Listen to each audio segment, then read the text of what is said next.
장제원 전 의원의 성폭력 의혹을 수사 중인 경찰은 피해자가 3년 전에 적어놓은 글을 증거로 확보했습니다. 약 4,800자가량의 글에는 성폭력 당시 상황과 심경, 장 전 의원의 행동까지 구체적으로 적혀 있습니다.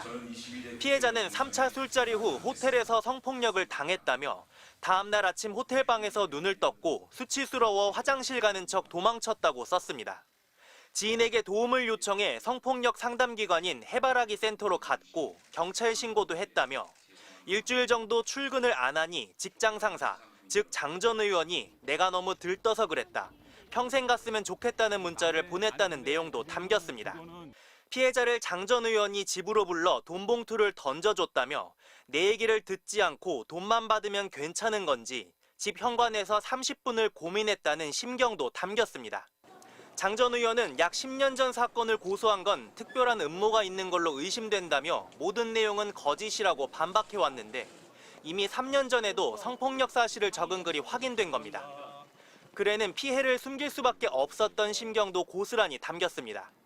믿고 따르던 상사에게 이야기했더니 참으라면서 시간이 지나면 무덤덤해질 거라 했다며 당시 어렵고 직장 생활을 계속해야 하는데 주변 사람들이 알게 되는 게 수치스럽고 가족이 알게 되는 게 미안했단 겁니다. 2018년 미투가 터졌을 당시 말하고 싶었지만 무서운 마음에 참고 인내할 수 있을 것이라 스스로 다독였다고 했습니다. 하지만 우울증이 올 정도로 힘겨운 시간이 계속됐고 올해 11월이면 공소시효도 끝난다는 점이 고소를 결심하는 계기가 됐다는 게 피해자 측 입장입니다. 경찰은 오늘 피해자를 불러 3년 전 글 등에 대해 추가 조사를 벌였습니다. 그저께 처음 경찰에 출석한 장 전 의원은 조사 과정에서 성폭력 혐의를 전면 부인한 것으로 전해졌으며 피해자 글에 대한 입장을 물으려 했지만 장 전 의원 측은 연락이 닿지 않았습니다. 경찰은 피해자 진술 등을 토대로 장 전 의원에 대해 추가 소환 조사도 검토하고 있습니다. MBC 뉴스 공태현입니다. 서울경찰청은 장제원 전 의원에게 성폭력을 당했다는 전 비서의 고소장을 접수해 지난 1월부터 수사를 해왔습니다. 장 전 의원은 부산의 한 대학 부총장으로 재직하던 지난 2015년 11월 서울 강남의 한 호텔에서 자신의 비서에게 성폭력을 저지른 혐의를 받고 있습니다. 당시 3차례에 걸친 술자리가 있었고 3차 와인바 술자리에는 장 의원과 피해자, 장 의원의 측근 3명만 있었는데 경찰은 동석했던 장 전 의원 측근부터 참고인 신분으로 수사에 들어갔습니다. 또 지난주 장제원 전 의원에게도 출석해 조사를 받으라고 통보했습니다. 장제원 전 의원이 의혹을 전면 부인하고 나서자 피해자 측은 당시 상황을 보다 구체적으로 밝혔습니다. 성폭력이 발생한 지난 2015년 11월 이후 피해자는 충격으로 몇 달 동안이나 출근을 하지 못했다는 겁니다. 또 무단결근을 했는데도 장 의원 측이 해고하거나 대체 인력을 구하지 않은 건 성폭력 사건 때문이라는 게 피해자 측 주장입니다. 또 피해자는 사건 발생 다음 해에 다른 부서로 발령났지만 몇 달 뒤 퇴사한 것으로 파악됐습니다. 또 피해자가 제대로 출근을 못하자 장 전 의원이 불러 현금 2천만 원을 봉투에 넣어서 줬다고 밝혔습니다. 반면 장제원 전 의원 측은 대가성 여부를 떠나 금전 거래 사실조차 없다고 반박했습니다. 또 장 전 의원이 피해자에게 그렇게 가면 내 마음이 뭐가 되느냐 전화를 받아달라는 내용의 문자를 보낸 것에 대해서도 10년 전 문자를 지금 가지고 있지 않아 기억에 의존할 수밖에 없다면서도 앞뒤 맥락이 잘린 것으로 성폭력 증거가 될 수 없다고 밝혔습니다. 장 전 의원 측은 경찰 출석 통보에 대해 일정을 조율하고 있다며 가능한 이른 시일에 나가서 의혹을 소명하겠다고 밝혔습니다. MBC 뉴스 송정훈입니다. 장제원 전 의원에게 성폭력을 당했다고 고소한 여성은 지난 1월 경찰 조사에서 당시 상황을 구체적으로 진술했습니다.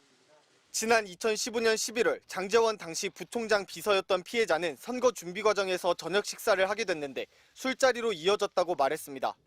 피해자는 중간에 기억을 잃었는데 눈을 떠보니 호텔 방 안이었고 장 전 의원에게 성폭력을 당했다는 걸 알게 됐다는 겁니다.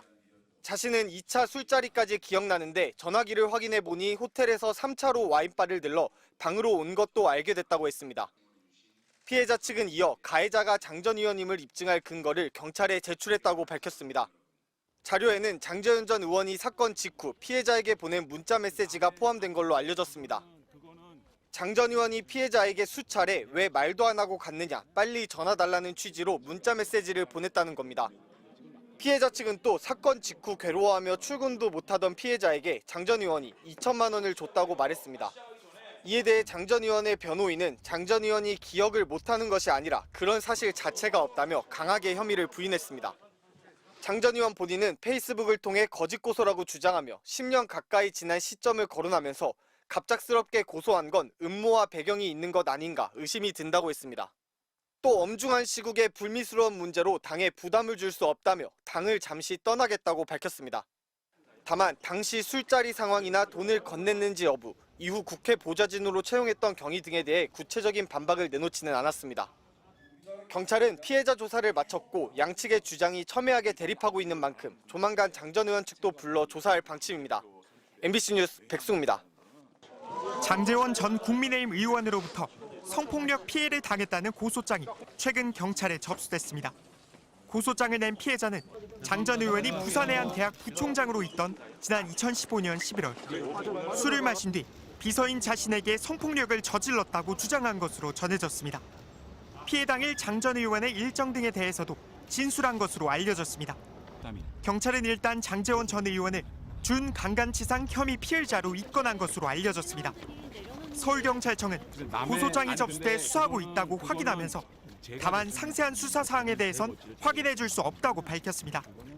장제원 의원은 JTBC 보도로 피소 사실이 알려지자 즉각 SNS를 통해 입장문을 내고 제보자의 주장은 전혀 사실이 아니라고 강하게 반박했습니다. 이어 전국이 엄중한 이 시점에 성폭력 의혹이라는 매우 자극적인 보도를 강행하려는 의도와 배경이 궁금하다며 보도 이후 내용을 면밀히 검토해 추가 법적 대응을 포함한 입장을 밝히겠다고 했습니다. 부산 사상구에서 3선을 지낸 장 전 의원은 인수위 시절 비서실장을 지내는 등 윤 대통령의 최측근, 친윤석열계 핵심으로 불려왔습니다. 지난해 총선에선 윤석열 정부가 성공해야 정치적 미래도 있다며 불출마를 선언했고 이후 공개 활동을 자제해왔습니다. MBC 취재진은 장 전 의원에게 수차례 성폭력 의혹에 대한 입장을 듣기 위해 연락했지만 장 전 의원은 받지 않았습니다. MBC 뉴스 류현준입니다.